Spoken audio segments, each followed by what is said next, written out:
Aujourd'hui, c'est le coup d'envoi de la 6e Groupama Race. 23 bateaux sur la ligne de départ pour un spectacle que vous avez pu suivre en direct sur notre Facebook Live. Mais retour à Port-Moselle quelques heures auparavant.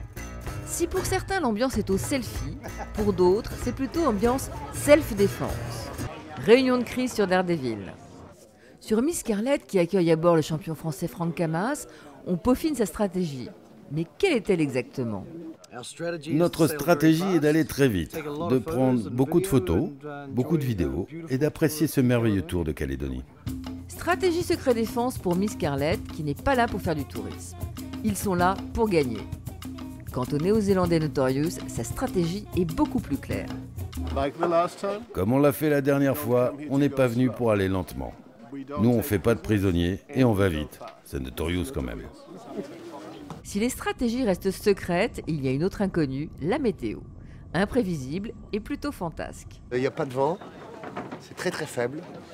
On a un bateau qui est lourd pour du vent faible. Ça va se passer que je pense qu'avec l'équipage, on va faire 2-3 incantations, 3-4 prières pour essayer de faire monter un petit peu le vent pour qu'on puisse décoller. Sur Kill Bill, qui s'appelle désormais J'aime les réserves marines XXL, le problème météo est lui aussi XXL. Donc là, depuis, je crois que ça fait une semaine qu'on se prend la tête avec ça.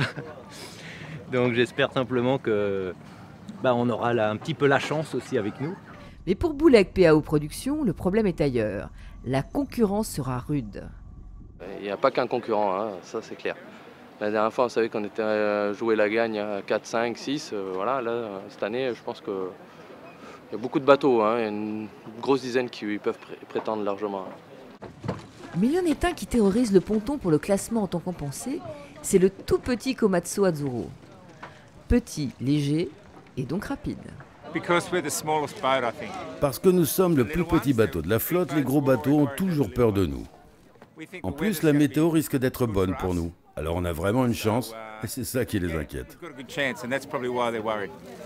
Les Calédoniennes de Dove Défi des filles larguent enfin les amarres pour leur belle aventure 100% féminine. Le départ est donné. En plus de l'obligation de réussir un départ parfait, une pression supplémentaire s'impose aux marins. La grosse deadline, c'est à 16h. Il faut passer la Havana. En fait, à partir de 16h, le courant va s'inverser, il va monter. Et du coup, tous ceux qui n'arriveront pas à passer la Havana à 16h auront le courant dans le nez. Et bilan des opérations, ça correspond à un tapis roulant en fait, sur lequel on marche, comme dans l'aéroport, mais à contresens. Pour savoir qui de nos 23 équipages aura surmonté ce premier piège et vivre la suite de la course, rendez-vous demain, même chaîne, même heure.